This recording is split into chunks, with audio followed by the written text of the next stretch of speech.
سامعین محترم، میرے عزیز دوستوں، بزرگوں، نوجوان ساتھیوں، جمادی الثانی کا مہینہ چل رہا ہے اور اس مہینے کی 22 تاریخ کو خلیفہ بلا فصل سسر رسول امام الصحابہ سیدنا ابو بکر صدیق رضی اللہ تعالی عنہ کی وفات کا دن ہے۔ اسی حوالے سے مختصراً چند باتیں عرض کر کے اجازت چاہوں گا۔ میرے بھائیو دوستو، اس کائنات کے اندر اللہ رب العزت کی جتنی بھی مخلوقات ہیں، ان تمام مخلوقات کے اندر انسان سب سے افضل ترین مخلوق ہے، اور پھر انسانوں کے اندر بھی بہت سی جماعتیں ہیں۔ ان تمام جماعتوں کے اندر انبیاء علیہم الصلاۃ والتسلیم کی جماعت سب سے افضل ترین جماعت ہے، اور پھر انبیاء علیہم الصلاۃ والتسلیم میں بھی سب سے افضل ترین نبی میرے اور آپ کے نبی جناب امام الانبیاء محمد الرسول اللہ صلی اللہ علیہ وسلم ہے۔ انبیاء علیہم الصلاۃ والتسلیم کے بعد باقی پوری انسانیت میں جو افضل ترین جماعت ہے وہ حضرات صحابہ کرام رضوان اللہ تعالی علیہم اجمعین کی جماعت ہے، اور حضرات انبیاء کرام علیہم الصلاۃ والتسلیم میں جو افضل ترین ہستی ہے، افضل ترین شخصیت ہے، جو سب سے پہلا جس کا نام آتا ہے، میں یوں کہوں تو غلط نہیں ہوگا کہ اسلام کی بنیاد جس شخص نے رکھی ہے وہ سیدنا صدیق اکبر رضی اللہ تعالی عنہ ہے۔ سیدنا صدیق اکبر رضی اللہ تعالی عنہ کو اللہ تعالی نے بہت بلند مقام اور مرتبہ عطا فرمایا ہے۔ سیدنا صدیق اکبر رضی اللہ تعالی عنہ کا نام عبداللہ تھا، والد کا نام عثمان تھا، لیکن سیدنا صدیق اکبر رضی اللہ تعالی عنہ کو ان کی کنیت ابو بکر تھی اور لقب ان کا صدیق اور عتیق تھا۔ سیدنا صدیق اکبر رضی اللہ تعالی عنہ کی جو کنیت ابو بکر پڑی، یہ کنیت ان کی ذاتی نہیں بلکہ صفاتی تھی، اس لیے کہ ان کے اولاد میں سے کسی کا نام بکر نہیں تھا کہ کہا جائے کہ بکر کا ابا، بلکہ بکر کا مطلب ہے ہر کام میں پہل کرنے والا۔ تو سیدنا صدیق اکبر رضی اللہ تعالی عنہ ہر نیک کام میں پہل کرنے والے تھے، اسی لیے انہیں ابو بکر کہا گیا۔ مثلا حضور علیہ الصلاۃ والسلام نے جب اسلام کی دعوت کا آغاز کیا تو سب سے پہلے ابو بکر صدیق رضی اللہ تعالی عنہ کو دعوت دی، اور سب سے پہلے اسلام قبول کرنے والے وہ ابو بکر صدیق رضی اللہ تعالی عنہ تھے۔ اور جب معراج کا واقعہ پیش آیا، ابو جہل سیدنا صدیق اکبر رضی اللہ تعالی عنہ کے پاس پہنچا اور کہنے لگا تیرا جو دوست ہے نا، حضور کی طرف اشارہ تھا، وہ کہتے ہیں میں نے رات کے ایک پہر میں مسجد حرام سے مسجد اقصی، پھر وہاں سے ساتوں آسمانوں، پھر عرش معلی، پھر رب سے ملاقات، پھر جنت جہنم کے نظارے، یہ سب کر کے واپس آیا ہوں۔ ابو بکر تیرا کیا خیال ہے، کوئی ایسا ہو سکتا ہے کہ رات کے ایک پہر میں اتنا طویل سفر؟ سیدنا صدیق اکبر رضی اللہ تعالی عنہ نے فرمایا ابو جہل اگر یہ بات محمد رسول اللہ صلی اللہ علیہ وسلم نے کی ہے تو پھر میں آنکھیں بند کر کے کہتا ہوں کہ ایسا ہو چکا ہے۔ تو سب سے پہلے واقعہ معراج کی تصدیق کرنے والی شخصیت کا نام ابو بکر ہے۔ اور جب حضور علیہ الصلاۃ والسلام بیمار پڑ گئے، مصلی رسول پر سب سے پہلے حضور کے بعد امامت کرنے والی شخصیت کا نام ابو بکر ہے۔ اور جب حضور علیہ الصلاۃ والسلام وفات کر گئے، اپنے حجرے میں پردہ فرما گئے، تو امتیوں میں سب سے پہلے حضور کے ساتھ آرام کرنے والے وہ ابو بکر ہیں۔ جب کل قیامت کا دن ہوگا، رب ذوالجلال اپنے جلال میں ہوں گے، اللہ کے جلال کو کم کرنے کے لیے جو سب سے پہلا امتی اللہ کے سامنے پیش کیا جائے گا وہ ابو بکر صدیق رضی اللہ تعالیٰ عنہ۔ اور جب جنت میں داخلے کا وقت ہوگا تو امتیوں میں سب سے پہلے جو جنت میں داخل ہوگا وہ ابو بکر صدیق رضی اللہ تعالیٰ عنہ ہے۔ تو ابو بکر پہل کرنے والا، وہ دنیا میں بھی ہر کام میں پہل کرتا تھا وہ جنت میں داخل ہوتے وقت اس نام کے ساتھ پہل کرنے والا شامل رہے۔ سیدنا صدیق اکبر کے دو لقب تھے، ایک صدیق اور ایک عتیق۔ صدیق تصدیق کرنے والا، میرے رب نے قرآن میں فرمایا والذی جاء بالصدق وصدق به اولئک هم المتقون، وہ جو سچی باتیں لے کر آیا اور وہ جس نے ان کے اس سچی باتوں کی تصدیق کی، میرے رب کہتا ہے کہ یہ سب کے سب پرہیزگار ہیں، یہ سب کے سب۔ سوال ہوتا ہے یہ سچی باتیں لے کر کون آیا اور ان سچی باتوں کی تصدیق کس نے کی؟ تو جواب آتا ہے سچی باتیں لانے والے کا نام محمد الرسول اللہ ہے اور ان سچی باتوں کی تصدیق کرنے کے والے کا نام ابو بکر صدیق رضی اللہ تعالی عنہ ہے۔ اور سیدنا صدیق اکبر رضی اللہ تعالی عنہ کا ایک اور لقب تھا عتیق۔ عتیق بولتے ہیں آزاد کو۔ اس کا یہ مطلب نہیں ہے کہ پہلے سیدنا صدیق اکبر غلام تھے پھر جب آزاد ہو گئے تو ان کا لقب عتیق پڑ گیا، نہیں، بلکہ حضور علیہ الصلوۃ والسلام ایک موقع پر سیدنا صدیق اکبر رضی اللہ تعالی عنہ کے اعمال سے، حسنات سے، احسانات سے، نیکیوں سے اس قدر متاثر ہوئے، اس قدر خوش ہوئے کہ حضور علیہ الصلوۃ والسلام نے فرمایا انت عتیق من النار، اے ابو بکر تو جہنم سے آزاد ہے، اے ابو بکر تو جہنم سے آزاد ہے۔ ارے جس ابو بکر کو دنیا میں جہنم سے آزادی کی بشارتیں وہ ہستی دے جس ہستی سے جھوٹ کا تصور نہیں ہو سکتا، اس کو ابو بکر صدیق کہتے۔ تو میرے مسلمان دوستو، یہ سیدنا صدیق اکبر رضی اللہ تعالی عنہ ہیں کہ جنہیں اللہ رب العزت نے وہ مقام، وہ مرتبہ، وہ بلندی، وہ عظمت عطا کی جو صحابہ کرام کی پوری جماعت کو اٹھا کر دیکھا جائے تو سیدنا صدیق اکبر منفرد کھڑے نظر آتے ہیں۔ اور یہ اعزاز بھی صرف سیدنا صدیق اکبر رضی اللہ تعالی عنہ کو حاصل ہے کہ ان کی 4 پشتیں صحابی تھیں، مسلمان نہیں، صحابی۔ صحابی کسے کہتے ہیں؟ جس نے اسلام کی حالت میں حضور کی زیارت کی ہو اور اسلام کی حالت میں اس دنیا سے رخصت ہوئے ہوں، اور جنہوں نے حضور کی زیارت کی ہو اسلام کی حالت میں نے اور آپ نے حضور کی زیارت کی ہے، آج ہم کٹ مرنے کو تیار ہیں بنا دیکھے، اور جنہوں نے زیارت کی ہوگی وہ کس بلند مقام اور مرتبے پر ہوں گے۔ اور پھر بھی کچھ لوگ کہتے ہیں جی حضور کے بعد وہ لوگ پھر گئے تھے۔ آج کا مسلمان جس نے حضور کو دیکھا نہیں وہ پھرنے کو تیار نہیں،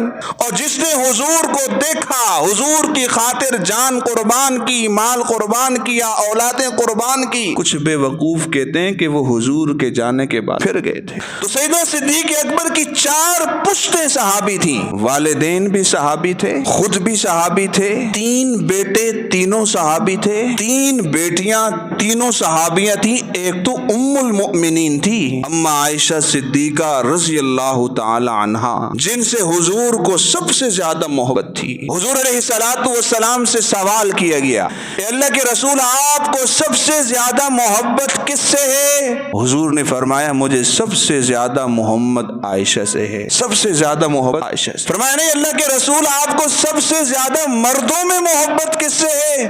فرمایا مجھے سب سے زیادہ محبت عائشہ کے ابا ابو بکر سے۔ تو ابو بکر صدیق خود بھی صحابی، والدین بھی صحابی، 3 بیٹے تینوں صحابی، 3 بیٹیاں تینوں صحابیاں، اور حضرت اسماء کے بیٹے ہیں عبداللہ ابن زبیر، حضرت اسماء حضرت ابو بکر کی بیٹی، ان کے بیٹے عبداللہ ابن زبیر حضرت ابو بکر صدیق کے نواسے، یہ 4 پشتیں، عبداللہ ابن زبیر بھی صحابی رسول تھے، یہ 4 پشتیں جو صحابی تھیں، یہ اعزاز، یہ مرتبہ سیدنا صدیق اکبر رضی اللہ تعالیٰ عنہ کو حاصل۔ اور سیدنا صدیق اکبر رضی اللہ تعالیٰ عنہ یہ وہ صحابی رسول ہیں کہ جب ہجرت کا موقع آیا اور سیدنا صدیق اکبر رضی اللہ تعالیٰ عنہ حضور کے ساتھ جب غار ثور میں پہنچے، انسانی بشریت کا تقاضا ہے کہ جب دشمن قریب پہنچتا ہے تو خوف تو پیدا ہوتا ہے نا۔ غار ثور میں جب دشمن کے قدموں کی آہٹیں بار سنائی دینے لگیں تو سیدنا صدیق اکبر رضی اللہ تعالی عنہ نے اپنے خوف کا اظہار کیا کہ اللہ کے رسول، دشمن تو پہنچ چکا ہے، قدموں کی آہٹ سنائی دیتی ہے۔ اس وقت بھی پرواہ اپنی نہیں ہے، اپنے حبیب کی پرواہ ہے کہ آپ کو نقصان نہ پہنچا دیں۔ اللہ تعالیٰ کو سیدنا صدیق اکبر رضی اللہ تعالی عنہ کی یہ ادا اتنی پسند آئی کہ تسلی محمد الرسول اللہ نے نہیں دی، بلکہ محمد کے رب نے تسلی کی آیات قرآن میں نازل کی۔ مجھے بتاؤ صحابہ کرام کی جماعت میں کس صحابی کو تسلی میرے رب نے دی؟ ایک ابو بکر ہے اور ایک ابو بکر کی بیٹی عائشہ ہے۔ عائشہ کی پاکیزگی کا بیان، ثبوت، گواہی میرے رب نے قرآن میں دی، اور عائشہ کے ابا کو تسلی کا پیغام میرے رب نے قرآن میں دیا۔ سورہ توبہ اٹھائیے۔ الا تنصروه فقد نصرہ اللہ اذ اخرجہ الذین کفروا ثانی اثنین اذ ہما فی الغار اذ یقول لصاحبہ لا تحزن۔ جب وہ دونوں غار میں تھے، اس نے اپنے ساتھی سے کہا، نبی نے اپنے ساتھی سے کہا، لا تحزن، غمگین نہ ہو، پریشان نہ ہو، ان اللہ معنا، جس اللہ نے ہمیں یہ ہجرت کا حکم دیا ہے وہ اللہ کی ذات ہمارے ساتھ ہے، وہ اللہ کی ذات ہمارے ساتھ ہے۔ تو میرے مسلمان دوستو، سیدنا صدیق اکبر کی صحابیت کی گواہی، سیدنا صدیق اکبر کی صحابیت کی گواہی اگر کسی نے دی ہے تو میرا رب ہے، جس نے قرآن میں فرمایا اذ یقول لصاحبہ لا تحزن۔ تو میرے مسلمان دوستو، یہ تو صرف قرآن پاک میں جو 2-3-4 جگہ واضح طور پر جو آیا ہے سیدنا صدیق اکبر رضی اللہ تعالی عنہ کا تذکرہ، یہ وہ ہے۔ سورہ فتح کے اندر آخری آیت ہے، محمد الرسول اللہ والذین معہ اشداء علی الکفار رحماء بینہم۔ محمد صلی اللہ علیہ وسلم اللہ کے رسول ہیں اور جو ان کے ساتھی ہیں وہ کافروں کے مقابلے میں سخت ہیں اور آپس میں رحم دل ہیں۔ مفسرین کی پوری جماعت کہتی ہے یہاں پر والذین معہ سے مراد ابو بکر صدیق رضی اللہ تعالی عنہ۔ تو میرے مسلمان دوستو، اس کائنات کی سب سے بلند ترین جماعت انبیاء کرام کی جماعت ہے۔ ان انبیاء کرام میں سب سے بلند ترین ہستی وہ حضور علیہ الصلوۃ والسلام کی ہے۔ انبیاء کے بعد سب سے بڑی اور بلند ترین جماعت وہ حضرات صحابہ کرام کی ہے، اور حضرات صحابہ کرام میں سب سے بلند ترین ہستی اگر کوئی ہے تو وہ سیدنا صدیق اکبر رضی اللہ تعالی عنہ ہے۔ حضور علیہ الصلوۃ والسلام نے ایک موقع پر ارشاد فرمایا، اے ابو بکر صدیق، میں نے سارے کے سارے انسانوں کا احسان کا بدلہ اتار دیا ہے، لیکن اے ابو بکر تیرے احسانوں کا بدلہ تجھے میرا رب دے گا، تیرے احسانوں کا بدلہ تجھے میرا رب دے گا۔ جب حضور علیہ الصلوۃ والسلام بیمار تھے، بیماری کی حالت میں حضور نے حکم نامہ جاری کیا کہ بھئی مسجد نبوی کی طرف جتنے بھی صحابہ کے گھروں کی کھڑکیاں اور دروازے کھلتے ہیں سب بند کر دیے جائیں۔ ہاں، ابو بکر صدیق رضی اللہ تعالی عنہ کے گھر کا دروازہ اور کھڑکی بند نہیں ہوگی۔ یہ اشارہ تھا کہ میرے بعد امت کی بھاگ دوڑ جو سنبھالے گا وہ ابو بکر صدیق رضی اللہ تعالی عنہ ہے، اس کے گھر کی کھڑکی اور دروازہ مسجد نبوی کی طرف کھلی رہے۔ جب حضور علیہ الصلوۃ والسلام بیمار ہوئے، بیماری کی حالت میں حضور علیہ الصلوۃ والسلام نے صحابہ کرام کی امامت کے لیے جس شخصیت کے نام حکم نامہ جاری کیا وہ بھی سیدنا صدیق اکبر رضی اللہ تعالی عنہ ہیں۔ حضور نے فرمایا مرو ابا بکر فلیصلی بالناس، ابو بکر کو حکم دو کہ وہ آ کر کھڑے ہو کر لوگوں کو نماز پڑھائیں۔ اگر حضور کی امامت اور حضور کے مصلی کا اگر اس سے بہتر کوئی چوائس اگر ہوتی، حضور علیہ الصلوۃ والسلام ان کا نام پکار کر کہتے کہ انہیں بلا کر یہاں پر امامت کے لیے کھڑا کیا جائے۔ حضور کی نظر میں تمام صحابہ کرام کی جماعت میں جو نظر جس پر پڑی اپنے مصلح کے لیے، اپنی امامت کے لیے، اپنی نیابت کے لیے، تو وہ سیدنا صدیق اکبر رضی اللہ تعالی عنہ تھے، جن کے نام حکم نامہ جاری کرا کے اپنے مصلح پر لا کر حضور نے کھڑا کرایا۔ میرے مسلمان دوستو، ایک مرتبہ حضور علیہ الصلوۃ والسلام مسجد نبوی میں داخل ہوئے۔ حضور کی دائیں جانب سیدنا صدیق اکبر ہیں، حضور کی بائیں جانب سیدنا فاروق اعظم ہیں۔ داخل ہوتے ہی حضرات صحابہ کرام کو متوجہ کر کے فرمایا سنو، دونوں کے ہاتھ پکڑے، ایسے ہوا میں بلند کیے اور فرمایا ہاکذا نبعث یوم القیامہ، کل قیامت کے دن ہم قبروں سے یوں ہی اٹھائے جائیں گے، دائیں جانب ابو بکر ہوگا، بائیں جانب فاروق اعظم ہوگا۔ ایک مرتبہ حضور علیہ الصلوۃ والسلام مدینہ منورہ میں ہی ایک باغ میں تشریف لے گئے، اور اب وہ باغ ختم کر دیا گیا ہے، مسجد قباء کے احاطے میں اس کا شمار ہوتا ہے۔ جب اس باغ میں تشریف لے گئے، اس باغ میں کنواں تھا، اب وہ کنواں بھی ختم کر دیا گیا، لیکن نشانی کے طور پر وہاں اب بھی ایک بورڈ لگایا اور نیچے نشانی رکھی گئی ہے کہ یہ وہ کنواں تھا جہاں حضور علیہ الصلوۃ والسلام آ کر بیٹھے۔ حضور علیہ الصلوۃ والسلام وہاں گئے، ابو موسیٰ اشعری رضی اللہ تعالی عنہ کا وہ باغ تھا، انہیں حکم دیا باغ کا دروازہ بند کر دو، اور جب کوئی بھی باہر سے آئے تو مجھ سے اجازت لے کر اسے اندر آنے کی اجازت دینا۔ سیدنا حضور علیہ الصلوۃ والسلام جا کر اس باغ کے اندر بنے ہوئے کنویں کی منڈیر پر بیٹھ گئے۔ اتنے میں دروازے پر دستک ہوئی، ابو موسیٰ اشعری رضی اللہ تعالی عنہ نے پوچھا کون؟ باہر سے آواز آئی میں ابو بکر۔ فرمایا صبر، میں حضور سے اجازت لے کر آؤں۔ ابو موسیٰ اشعری حضور کے پاس آئے کہ باہر دروازے پر ابو بکر آئے ہیں۔ فرمایا اذن لہ وبشرہ بالجنہ، جاؤ ابو بکر کو اجازت بھی دے دو، جنت کی بشارت بھی دے دو، جنت کی بشارت بھی دے دو۔ میرے مسلمان دوستو، میرے اور آپ کے ایمان کا گواہ کوئی نہیں ہے۔ کون ہے گواہ؟ آپ کا میں مومن ہوں، آپ کے پاس کیا دلیل ہے کہ آپ مومن ہیں؟ حضرات صحابہ کرام وہ شخصیات ہیں جن کے ایمان کے گواہ حضور علیہ الصلوۃ والسلام ہیں، اور ابو بکر صدیق رضی اللہ تعالی عنہ سمیت وہ تمام صحابہ کرام، یہ وہ جماعت ہے جنہیں جنت کی بشارت حضور علیہ الصلوۃ والسلام نے دی، جن سے رضا کا پروانہ خود اللہ نے میرے قرآن میں جاری کرایا، رضی اللہ عنہم ورضوا عنہ۔ فرمایا اذن لہ وبشرہ بالجنہ، اجازت دو اور جنت کی بشارت بھی دو۔ سیدنا صدیق اکبر آئے، حضور کے دائیں جانب آ کر منڈیر پر بیٹھ گئے۔ اتنے میں دروازے پر دستک ہوئی، پوچھا کون؟ فرمایا فاروق اعظم۔ یہ ترتیب دنیا میں سکھائی جا رہی ہے کہ سب سے پہلے جناب محمد الرسول اللہ ہیں، دوسرے نمبر ابو بکر ہیں، تیسرے نمبر پر فاروق اعظم ہیں۔ یہ ایک مرتبہ نہیں، کئی مرتبہ ہو چکا۔ فرمایا کون؟ فرمایا فاروق اعظم۔ کا صبر، حضور سے اجازت لے لوں۔ آئے، حضور سے کہا کہ فاروق اعظم رضی اللہ تعالی عنہ آئے ہیں۔ فرمایا اذن لہ وبشرہ بالجنہ، اسے بھی اجازت دو، جنت کی بشارت دو۔ فاروق اعظم بھی آئے، حضور کے بائیں جانب آ کر اس کنویں کی منڈیر پر بیٹھ گئے۔ تھوڑی دیر میں دستک ہوئی، کون؟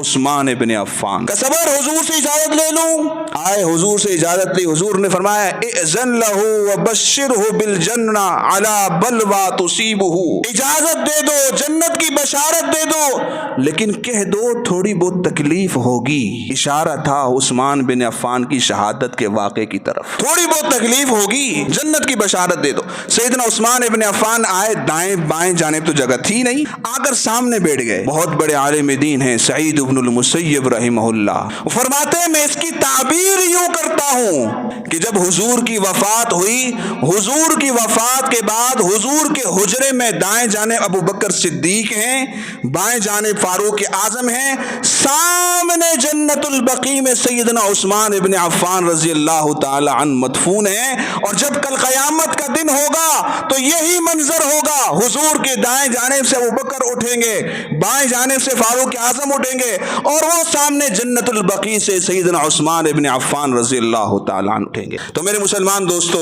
حضرات صحابہ کرام رضوان اللہ تعالی علیہم اجمعین کی جماعت، یہ اس امت کی افضل ترین جماعت ہے، اور آج یہاں سے 2 پیغام لے کر جائیں، گلی گلی کوچے کوچے اپنی نسلوں اپنی اولادوں کو یہ پیغام دیں۔ نمبر 1، حضرات صحابہ کرام کی جماعت میں سب سے افضل ترین شخصیت حضور علیہ الصلوۃ والسلام کے بعد وہ سیدنا صدیق اکبر رضی اللہ تعالی عنہ ہیں۔ ایک مرتبہ زور سے کہیں، حضور کے بعد سب سے افضل ترین شخصیت کون ہے؟ سیدنا صدیق اکبر رضی اللہ تعالی عنہ۔ یہ پہلا پیغام ہے، ہر جگہ گلی کوچے یہ پیغام چلنا چاہیے کہ حضور کے بعد صحابہ کرام میں سب سے افضل ترین شخصیت وہ سیدنا صدیق اکبر رضی اللہ تعالی عنہ ہیں۔ اور دوسرا پیغام یہ پہنچنا چاہیے کہ خلیفہ بلا فصل حضور علیہ الصلوۃ والسلام کے بعد امت کے سب سے پہلے خلیفہ، امام الصحابہ، خلیفۃ الرسول، وہ بھی سیدنا صدیق اکبر رضی اللہ تعالی عنہ ہیں۔ خلیفہ بلا فصل کون ہے؟ سیدنا صدیق اکبر۔ یہ 2 پیغام ہیں، آج لے کر جائیں، اگلے جمعے تک اس پیغام کو خوب پھیلائیں۔ اگلے جمعے جب آئیں گے تو پھر ایک نیا پیغام یہاں سے لے کر جائیں گے۔ اللہ تعالیٰ سمجھنے کی، عمل پیرا ہونے کی توفیق نصیب فرمائے۔